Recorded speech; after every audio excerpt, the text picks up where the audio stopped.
downtown Little Rock. This is Capitol View. And good Sunday morning to you. Welcome to Capitol View. I'm Jay Burr. Well, Arkansas now 2 weeks into the new school year. It's obviously seen its ebbs and flows, but here to give us a bit of an overview is Secretary of Education Johnny Key. And boss, we hope you're doing well. Have you had many sleepless nights? Because I'm sure lots of people have had lots of suggestions for you. Yeah. Well, Jay, first of all, thanks for inviting me on today. And, you know, it's the first 2 weeks have been a lot smoother than I thought they would be, certainly a lot smoother than they could have been. And yeah, a lot of suggestions, but I'll tell you what I'm seeing. You know, I spent some time in schools the first week of school, and what I saw was the results of a lot of preparation and planning. I was at Morrilton at a primary school. I saw teachers who they would stop me as they saw me, and they were thankful that they were back in school. I saw kids that were excited to be back in school. I saw a lot of work on that was being done on new practices, new routines, new procedures. You know, just retraining kids on how to line up to go to lunch, how to line up to go to recess, where to sit when they get to the cafeteria. I saw great examples of social distancing. I also saw students that definitely needed a little more practice, and you know, that being the first few days of school, I'm confident that they were going to keep working on it. You know, we have seen an uptick in number of cases, and that was expected. You know, we expected to see as school got back open that the cases that and the spread that's happening outside the community to be reflected inside and on the school campuses, and that's what we've seen. So I guess specifically, what have you guys seen? Is it still, because I know the governor likes to break those things down by region, obviously the northwestern part of the state. Now, granted, a lot of those are coming from the college, but are you guys seeing those numbers somewhat reflective within those school districts? Yeah. You know, what we haven't seen yet, working with the health department, we haven't seen clusters, you know, what they would consider a cluster that has resulted from public schools being back open. What we've seen typically are cases that are isolated. You know, even in some of the larger school districts, you may have a case that pops up in a building and it creates some close contacts. And the response has, you know, districts have been great in their response of just saying, okay, we know that from contact tracing, here are the teachers, here's the staff, here are the students that could be close contacts. We call them possible close contacts. And then as they work with the health department to go through the contact tracing process, many of these possible close contacts, because they haven't been within 6 feet for a cumulative total of 15 minutes to the infected person, they end up falling off that list. So those individuals don't have to quarantine. So it's not atypical for us to see a case identified, a positive case, and then maybe 5, 6, 7 close contacts. That's a far cry from what, you know, we were concerned that we might see when the school year started, where we would see entire buildings that may have to go home and pivot to virtual.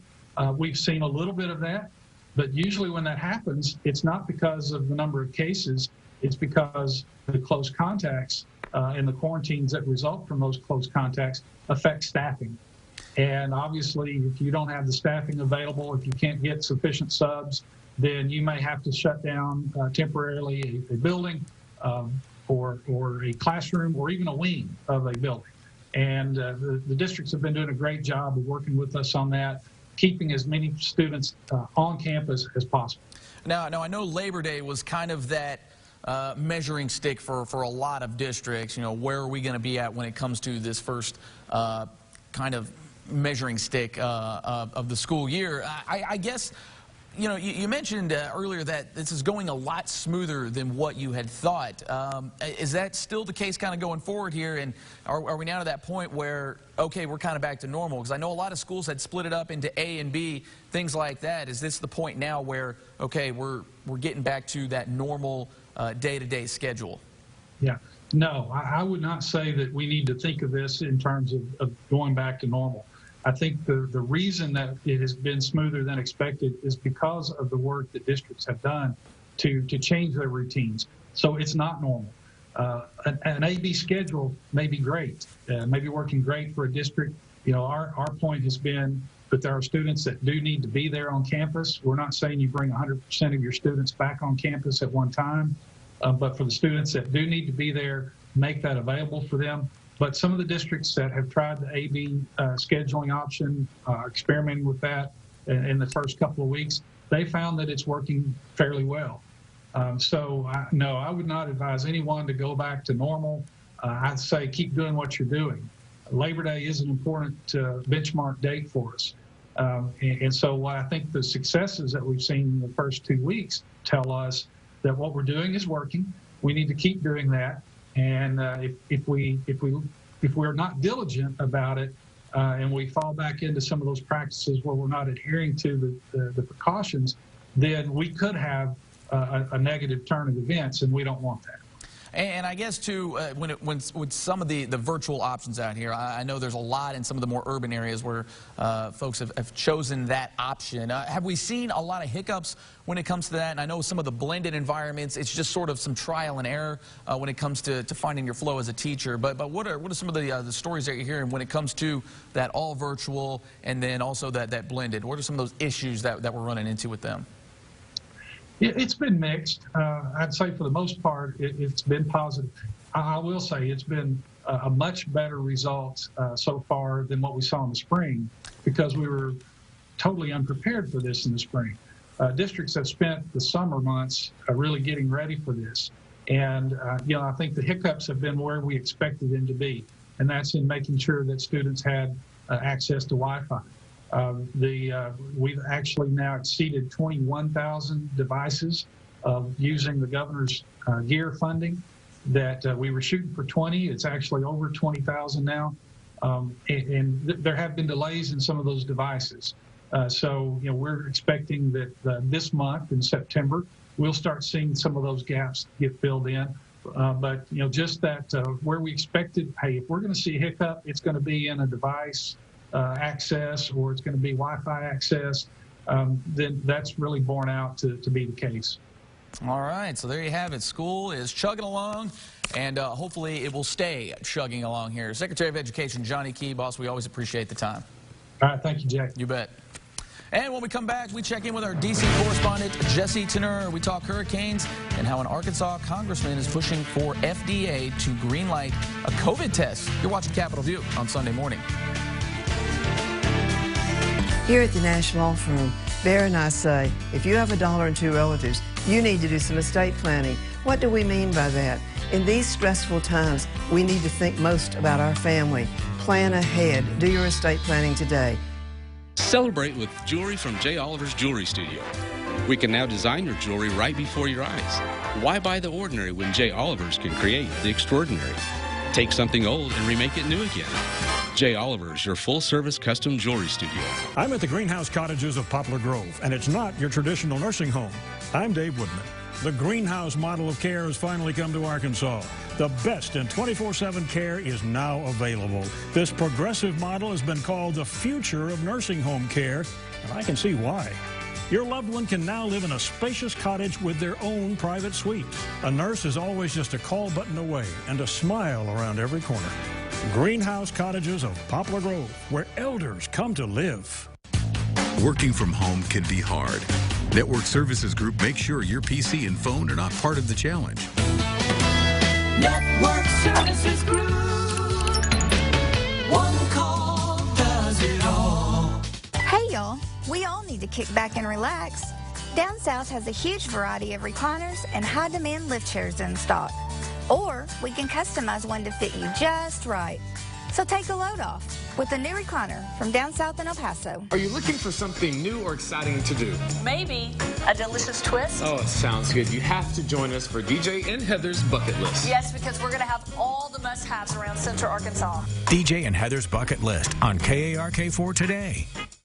Here at the national law firm, Bear and I say, if you have a dollar and two relatives, you need to do your estate planning. What do we mean? In these stressful times, now is the time to do your estate planning to take care of your family. Protect them now. Call the national law firm today. You're watching Capitol View, Sunday morning talk focused on the political scene in Arkansas. And welcome back into Capitol View. The district has been busy despite the fact that Congress has been in recess. And here to bring us up to speed on all our business is our D.C. correspondent, Jesse Tsanur. Always fun to have you in on the show. Let's get to it here. Obviously, we've had some weather come through the country here of late. I guess where's Congress at, or FEMA at, when it comes to trying to help out, especially parts of Louisiana, even parts of Arkansas that were affected by that? Yeah, definitely. I mean, FEMA has been boots on the ground right now, and Congress approved funding for the coronavirus and for these impending natural disasters months ago. And so people were kind of concerned going into this about how that would look, because the president recently diverted some of those funds to pay for unemployment benefits. And so some were worried about how that would affect response efforts. But when I talked to both sides this week, they didn't seem to be worried about that. That seems to be one of the things that they can agree on, is we can't let FEMA run out of money, particularly when it comes to people's lives. And so really the thing right now that lawmakers are focused on, Louisiana Senator John Kennedy, since he's of course in a state that's been hit, you could say, the hardest by Hurricane Laura, he's making sure that FEMA, at first they put forward this plan that they would do these virtual recovery centers where, you know, people that would have to apply for loans and things like that, they would go on their computer like we've all been doing, right, during the coronavirus, to make sure, you know, that they don't contribute to the spread or anything. But he was saying, you know, a lot of people still don't have internet, a lot of people still don't have running water, so how is that going to work? And so there is still pressure from FEMA, on FEMA, to open these in-person centers to help the people that need it the most. And I guess, too, when it comes to that concept of being able to get your help physically, obviously, like you mentioned, you know, people without power, without homes even, I guess what has the federal government tried to do to kind of take those steps? I mean, obviously there's the social guidelines that we're all kind of used to now, but is there anything else that they're trying to innovate when it comes to trying to help folks out but keep folks safe at the same time? Yeah, it seems like really it's just kind of what everybody's been doing over these last several months, you know, wearing masks, keeping, you know, social distancing practices, really just kind of doing anything you can in that matter to slow the spread during something like this. I mean, when you're hearing from first responders, I mean, they're definitely not used to showing up in masks and, you know, having to think about, you know, touching somebody to help save somebody, but, you know, also about contracting a virus. And so just hearing from people that have been there too, working there, it's been a change of pace for sure, but it sounds like they're still able to get the job done. And when it comes to COVID relief, where are we at in that? I know there were some big arguments about passing certain things. I know down here in Arkansas, we had a group even saying that $100 billion package for renters, things like that. Where do we stand on some of that, or what is it looking like right now? Yeah, that's really a question that a House committee asked Secretary Stephen Mnuchin this week. And so while Congress is in recess, they were still able to have this virtual hearing where they grilled him on kind of where CARES Act implementation stands from the Trump administration standpoint. And one of the main things that was focused on was the PPP funding for small businesses. And Mnuchin right now, and it's been talked about before, but he was really pushing ahead, instead of passing, you know, a massive coronavirus relief bill, passing a standalone bill that would address the $130+ billion that are left over right now in the PPP program and using it for other things. But Democrats were pretty much making it clear that they wouldn't sign on to it unless there were assurances that those minority-owned small businesses in particular that were left out of the first round of funding wouldn't be kept from participating and receiving some of this money.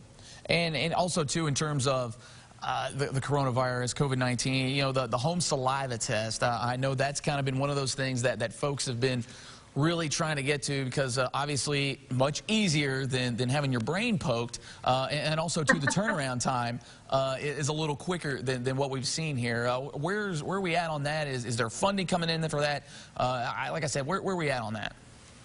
Yeah, that was quite the visual, so I think people would be happy with the saliva test, right?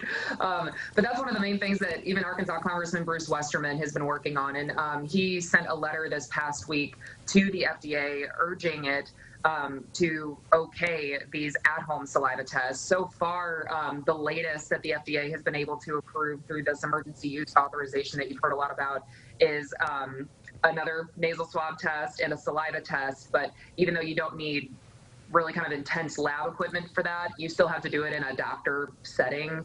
And so that's why Westerman has been arguing, you know, this is a $2 test. You can do it at home.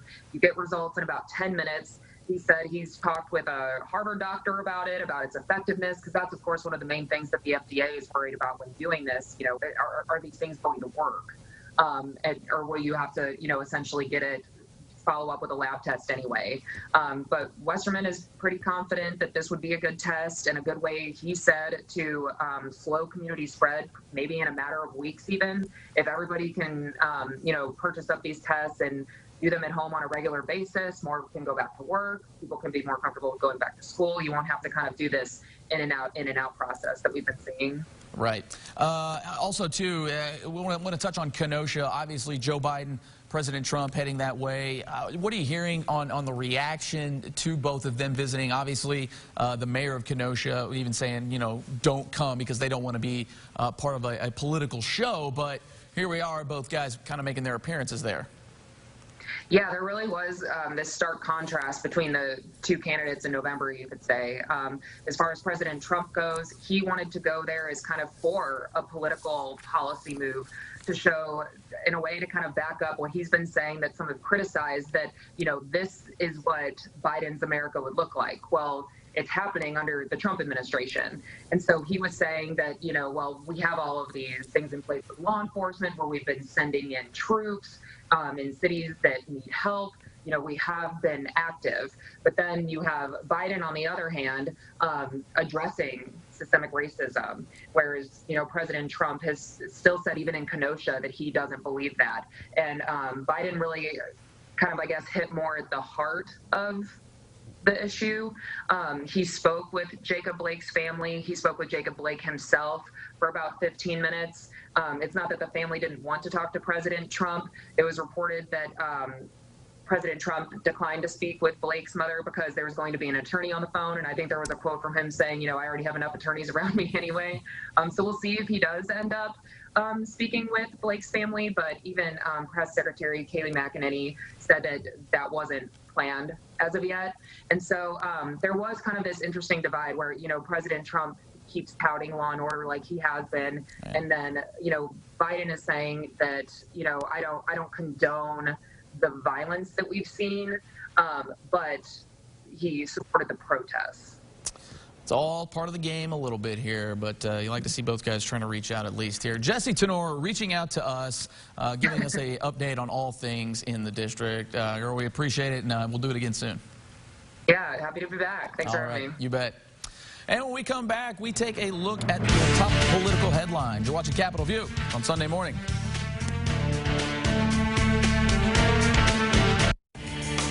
Hi, I'm Missy Gibson. At John Gibson Auto Sales, we offer our customers the opportunity to buy almost any vehicle. We have over 900 cars, trucks, SUVs, motorcycles, ATVs, campers, performance trailers, and boats. We will finance your purchase in-house regardless of your credit history. You can actually make your purchase from home or on the go. Simply go online to johngibsonautosales.com and take a virtual tour of our inventory. We call it shopping made easy. See us soon at John Gibson Auto Sales, in person or online. My problem was never really my feet. It was always my back. I had had as many epidurals that I could possibly have in 1 year. And that's when Tara at the Good Feet store kept telling me to try her arch supports. The future I can see now. I couldn't see it before. You can't use this. See for yourself with a free personalized arch support fitting at the Good Feet store. Sold it, sold it. Sold it. Luxury home and land auction, Wednesday, September 23rd at 11 a.m. at 10 Weston Circle, Conway, Arkansas. Luxury gated estate with 22 acres, 9,350 square foot home, 4 bedrooms, 4 bathrooms, and 3 half baths.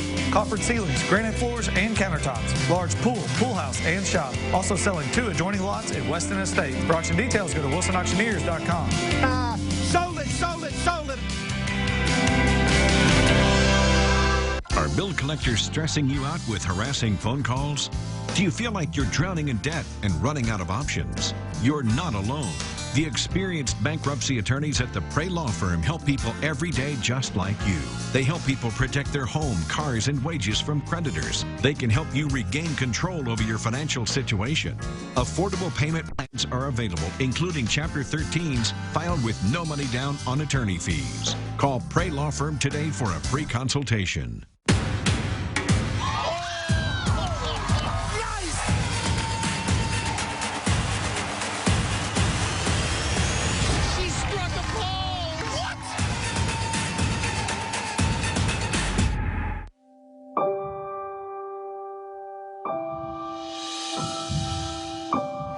Judges are standing. It's the most spectacular evening we've had. It's your vote, America. A can't miss AGT Tuesday. You're watching Capitol View, Sunday morning talk focused on the political scene in Arkansas.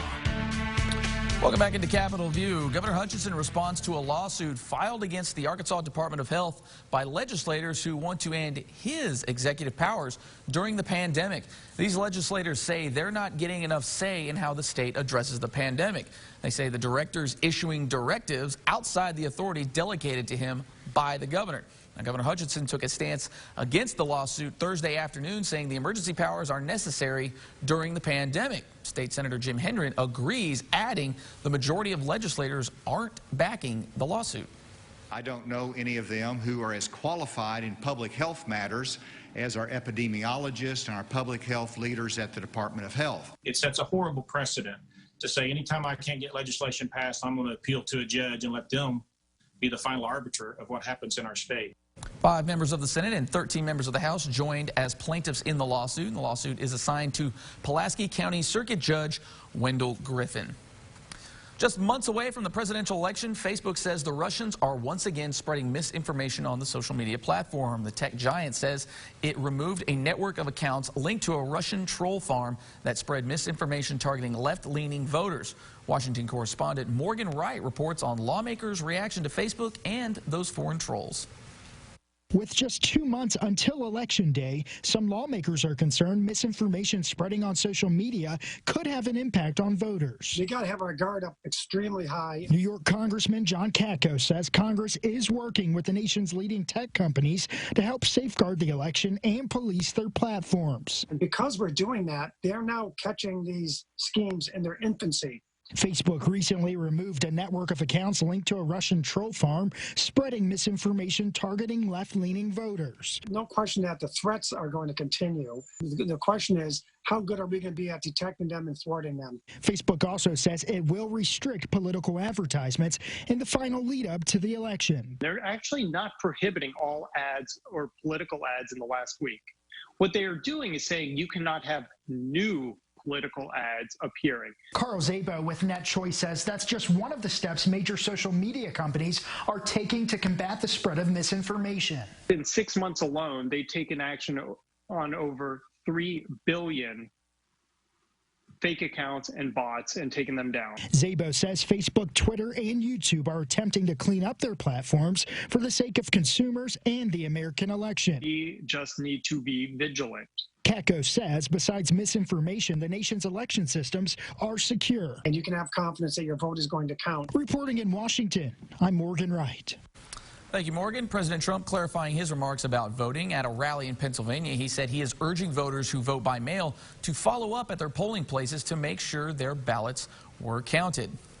Sign your mail-in ballot, okay? You sign it and send it in, and then you have to follow it. And if on Election Day or early voting that is not tabulated and counted, you go vote. And then if for some reason after that, it shouldn't take that long, it comes in, they're not going to be able to tabulate it because you will have voted. But you have to make sure your vote counts, because the only way they're going to beat us is by doing that kind of stuff. I'm trying to be nice. In some states, absentee ballots are not counted until after polls close, but voters can check to see if their absentee ballot was received. Louisiana Governor John Bel Edwards is asking a federal judge to order Louisiana's elections chief to broaden the use of mail-in voting for the fall elections.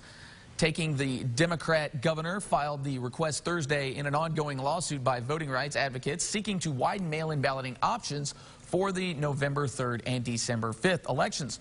Republican Secretary of State Kyle Ardoin proposed an emergency plan with a limited expansion of absentee by mail voting for those confirmed to have COVID-19. Edwards intends to block that plan. That leaves a U.S. district judge to decide the election operating rules. A two-day hearing is scheduled starting on Tuesday. A Mississippi judge rules voters with health conditions that might make them vulnerable to COVID-19 must be allowed to vote by absentee ballot. However, the judge rejected an argument that people without pre-existing conditions should be allowed to vote absentee if they're following public health guidelines to avoid large social gatherings. The ruling applies statewide. No word whether Secretary of State Michael Watson will appeal it.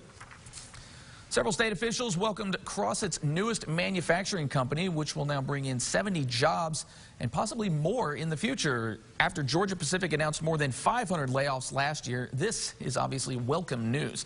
Synergy Cargo's goal is to eventually hire more workers to produce more products. Crossett's a great town. We all know that. A lot of folks are from Crossett. A lot of people still live here. It was unfortunate we lost a few jobs, a year ago. So we all knew that we had to work together to figure out a way to get more jobs into Crossett. Governor Hutchinson says even during a pandemic, jobs are being created. He hopes this new manufacturer will not only keep residents in Crossett, but keep surrounding areas from traveling far for decent work. And we are back to wrap it up after this. You're watching Capitol View on Sunday morning. Get ready for fall at the Bella Rustina Modern Vintage Market, September 11th through 13th in Maumelle. Over 200 booths with vintage-inspired, and handmade decor inside 9300 Maumelle Boulevard. Come shop Central Arkansas's locally owned and largest vintage market event. We already know it's $340. And watch KARK4 at noon, and you could be the next big winner. Just go to KARK.com to register. Dialing for dollars only on KARK4. Sponsored by DDS, Dentures and Implant Solutions. I'm nervous. I'm walking into a brand new newsroom, but it's kind of like an excited nervous, I have the opportunity to bring in viewers that have watched me for years and also gain the trust of a new audience, and that's exciting for me. I want you to watch me on the news and trust that what I'm saying is the facts, but also I want you to know that, hey, if you want to grab a cup of coffee, I'm your girl. Thanks for joining us. And I'm Laura Monteverdi, and tonight's Working For You. We're taking you. You're watching Capitol View, Sunday morning talk focused on the political scene in Arkansas.